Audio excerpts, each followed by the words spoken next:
The mystical tapestry of Malaysia's supernatural heritage. All right, gather closer, everyone.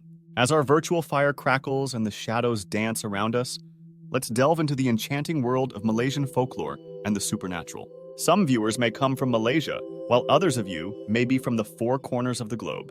No matter where you are from, I have a cultural experience prepared for you. You see, Malaysia is a land steeped in diversity, not just in its people and landscapes, but also in its cultural and spiritual beliefs. Imagine a tapestry woven with threads of ancient animism, Hindu-Buddhist traditions, Islamic teachings, and colonial influences, all adding vibrant colors to the supernatural beliefs of Malaysia. A land of ancient spirits, long before the skyscrapers of Kuala Lumpur, the indigenous peoples of Malaysia, like the Orang Asli, lived in deep communion with nature. They believed in spirits residing in every element, from towering trees to whispering winds. These spirits, or Orang Halus, were thought to govern the natural world, and the people revered them, often performing rituals to live harmoniously alongside these unseen guardians. This deep-rooted animism laid the foundational belief in the supernatural that permeates Malaysian culture to this day. The arrival of giants and demons as trade winds brought merchants to Malaysia's shores. They also carried stories and religious beliefs from Hinduism and Buddhism. Epic tales from the Ramayana and Mahabharata introduced a pantheon of gods, demons, and mythical beings. The influence of these stories can be seen in traditional Malaysian shadow puppetry, or wayang kulit, where tales of heroic deeds and supernatural events are played out. This melding of beliefs enriched the local folklore, introducing more structured narratives of good versus evil and the supernatural powers that influence human fate. The Islamic overlay with the spread of Islam across the Malay archipelago, the supernatural world took on new dimensions. Islamic teachings brought angels and jinns into the existing folklore, blending with local spirits and creating complex layers of the supernatural. For instance, the Pontianak, a vampiric ghost believed to be the spirit of a woman who died during childbirth, overlaps with similar figures in neighboring cultures but is uniquely feared and revered within the Malay context. Colonial ghost stories. Then came the European colonizers, Portuguese, Dutch, and British. Each brought their own superstitions and ghostly tales, which mingled with local lore.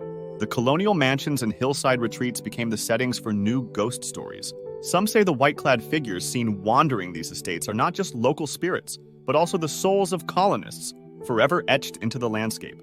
A reflection of society. Why this rich tapestry of the supernatural, you ask? Well, in Malaysia, as in many cultures, these stories and beliefs perform several functions. They explain the unexplainable, impart moral lessons, and enforce social norms. They also offer a sense of connection to the past, to the land, and to each other. In a way, these stories and beliefs are a community's way of understanding their world and their place within it. The continuing legacy today, even in the bustling modernity of Malaysia, these beliefs persist, blended, adapted, but still vibrant. Whether it's respecting the Orang Halus in a virgin forest or avoiding the wrath of a Pontianak on a lonely road, these tales and beliefs continue to shape the Malaysian approach to the supernatural. So as we sit here under the stars, surrounded by the sounds of the night, remember, these stories are not just tales. They are reflections of fears, hopes, and the eternal quest to understand the unknown. And who knows? Maybe tonight, as we share these stories, we're weaving our own thread into the vast, mystical tapestry of Malaysia. All right, everyone, lean in a little closer to this welcoming campfire. Let me share with you a bit about my own journey, diving into the mystical world of Malaysia. A journey that started not on the bustling streets of Kuala Lumpur or the serene beaches of Langkawi, but right from my desk, armed with nothing but curiosity and an internet connection. As a storyteller, I've always been fascinated by how myths and legends can paint a vivid picture of a culture's heart and soul. So when I decided to explore Malaysia's supernatural heritage for a YouTube video, I didn't realize I was about to embark on one of the most colorful and culturally rich adventures of my career. The more I researched, the more I was drawn into a world where every tree, every shadow, and every wind whisper might just hold a spirit or a story. Discovering the tales of Orang Halus, the gentle spirits of nature that the indigenous people believe in, I felt a deep respect for the connection Malaysians have with the natural world, a connection that's both beautiful and profound. Then there were the stories of the Pontianak, the feared spirit of a woman who died in childbirth. These tales, while chilling, revealed so much about the community's perceptions of tragedy and the supernatural ways they cope with such deep human experiences. And oh, the festivals! Learning about the Hungry Ghost Festival from the Malaysian Chinese community, where offerings are made to appease the wandering spirits. I was struck by the vibrant communal spirit and the fusion of reverence and celebration. Each piece of folklore, each ritual, and every ghost story was a window into the Malaysian psyche, showing me a society that, despite its modern facade, still respects and fears the supernatural forces that they believe weave through their daily lives. Crafting this video, I felt like a detective uncovering secrets of the unseen world. And with each discovery, my respect and fascination for Malaysia grew exponentially. It wasn't just about making content, it was about telling a story that deserved to be told, sharing a glimpse of a world that many might never see but would find incredibly captivating. So, as we sit here, with the flames flickering and the night deepening, I can't help but feel grateful for this journey into Malaysia's supernatural heart. It's taught me that every culture has its shadows and lights, and in the tales of the supernatural, we find not just fears to be conquered, but also a deep, enduring connection to our past and to each other. What a truly amazing revelation it has been. Get comfortable and grab your favorite comfort cushion. Tonight, we delve into the haunted heart of Malaysia, exploring tales so eerie they've been whispered from generation to generation. Each story is not just a tale of ghosts and spirits, but a journey into the unexpected. Are you ready to face the unknown? The whisper of the Pontianak, the still shadows of a moonlit village. Young Amir, known for his fearlessness, accepted a dare to confront the myth of the Pontianak at the local cemetery. As the night draped around him, a sweet, intoxicating scent wafted through the air, heralding the appearance of a hauntingly beautiful woman in white. Amir, drawn to her ethereal presence, stepped forward only to freeze when a whisper caressed his ear. "That's not her." Chills raced down his spine as he realized the true Pontianak lurked not before him, but ominously behind, her icy fingers poised at his back. The illusion, a mere distraction, had ensnared him in her ghostly trap. How often do we ignore the true danger lurking behind an alluring facade? Maybe we should reflect on this, too. The Hantu Tetek's last victim in a quaint town shadowed by superstition. Children heeded warnings not to linger outdoors after dusk for fear of Hantu Tetek. Little Mina, bold and skeptical, found herself alone as twilight embraced the sky. Suddenly, a suffocating weight overwhelmed her, and turning, she glimpsed an old woman with a disturbingly wide smile who vanished as quickly as she appeared. Years later, Mina, now an elderly woman herself, carried that same unsettling smile. The children of the town remained unharmed, as if the spirit of Hantu Tetek had found a new vessel in Mina, continuing her legacy in the most unexpected way. Could it be that the very fears we overcome transform us in ways we never expect? How do we carry the legacies of our childhood fears into adulthood? 3. The Penanggalan's reflection-beloved Dr. Siti, a beacon of maternal care, harbored a chilling secret under the glow of the full moon. She was rumored to be a Penanggalan. One audacious couple witnessed her gruesome transformation, her head detaching and drifting into the night. Intent on exposing her, they were stunned when Dr. Siti, at a public gathering, revealed nothing out of the ordinary in her reflection. But the mirror, known only to the elders, was enchanted, cleverly hiding her monstrous true nature from unsuspecting eyes. But how often do we see only what we want to see?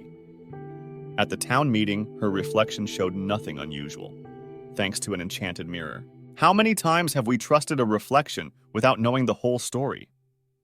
What secrets do we hide behind our public mirrors? The toil's new master, upon inheriting old Pak Harun's estate, his nephew eagerly sought the toil, dreaming of untold riches. Discovering the childlike spirit, he commanded it to bring wealth, only to wake to rooms filled with toys. Confusion gave way to realization. The true treasure was the joy brought by these toys, lovingly crafted by the toyol under Pak Harun's kind-hearted instruction. The nephew learned that true wealth was not in gold, but in happiness and generosity, a lesson Pak Harun had understood all along. Could it be that true wealth is found not in gold, but in the joy we bring to others? What joys are we missing while we chase after wealth? The Orang Minyak's curse. Amidst playful tales of the Orang Minyak at a college dorm, terror became reality one night when a figure drenched in oil pursued the mocking students. Trapped and fearful, they were suddenly met with laughter. The janitor stood, a bucket of oil in hand, revealing a prank. Yet, as he uttered, "He only appears to those who believe," he disappeared without a trace, leaving behind only his oily residue, turning his prank into a haunting reality. How often do our beliefs create the very ghosts we fear? What are the oily men in your life? The fears that you have slicked up in your mind? The Hantu Gala's watchful eyes, daring to prove their courage, teenagers camped in a forest rumored to be watched by the towering Hantu Gala. As unease turned to terror upon sighting the spectral figure, their attempts to flee led them mysteriously back to their campsite. Realization dawned. The Hantu Gala was not a harbinger of fear, but a guardian, steering them away from deeper, malevolent forces lurking in the forest. What if the things we fear are actually protecting us from greater dangers? Have you ever been protected by what you feared the most? The Hantu Raya's choice Asman, entrusted with a powerful Hantu Raya by his grandfather, grew increasingly greedy, demanding wealth and power. With each command, his life grew lonelier, until one fateful demand left him the richest man in a desolate world, utterly alone. The Hantu Raya, in granting his wishes, had taken everything else away, teaching Osman the harsh truth about the price of unchecked desire. Have you ever wished for something so much that you didn't realize what you were losing until it was gone? How do we balance our desires with the cost they exact on our lives? The Pokong's unfinished business Adair led a group of friends to an abandoned house where the hopping ghost Pokong appeared. While others fled, Irfan, driven by curiosity, followed it to a hidden room containing a letter about an unjust property claim. His efforts to right this wrong restored the property to its rightful heirs. The Pokong, smiling, vanished peacefully, revealing later that Irfan had unwittingly reclaimed his own family's legacy. Have you ever felt a strange pull towards doing something right, as if guided by an unseen hand? What unfinished business might be waiting in your family's past for you to resolve? How might resolving it change your future? Each of these stories intertwines the supernatural with the personal, asking us to look deeper into our beliefs, fears, and the legacies we carry and create. Gathered around this cozy campfire with the crackle of the flames punctuating our tales, we've journeyed through stories that blur the lines between the supernatural and the profoundly human. Each story, from the protective gaze of the Hantu Gala to the tragic greed of Osman with his Hantu Raya, and finally, to Irfan's unexpected resolution with the Pokong, challenges us to reflect on deeper truths about ourselves and the world around us. These narratives do more than just entertain. They invite us to ponder the unseen forces at play in our own lives. How often do we misinterpret what scares us or desire something so deeply that we lose sight of what truly matters? How many of us have discovered that in trying to resolve issues from our past, we are actually paving the way for our future? As we stoke the fire and watch the embers glow brighter, let's consider these questions. Maybe, just maybe, the things we fear or the desires we chase have lessons to teach us. Lessons about protection, loss, and redemption. So, as the night deepens and the stars watch over us, let's carry these stories in our hearts, pondering what mysteries and revelations they might unveil about our own lives. Remember, the supernatural might just be nature's way of guiding us through the complexities of our human experiences. So what stories might be waiting in the shadows of your life, asking to be told? How will you respond? If you enjoyed these folklores from Malaysia, hit that like button and please just go ahead and press that subscribe, as it will help me sustain the effort to bring you more great insights from around Asia. Subscribe and like, simple. Thank you, and I'll see you in the next one.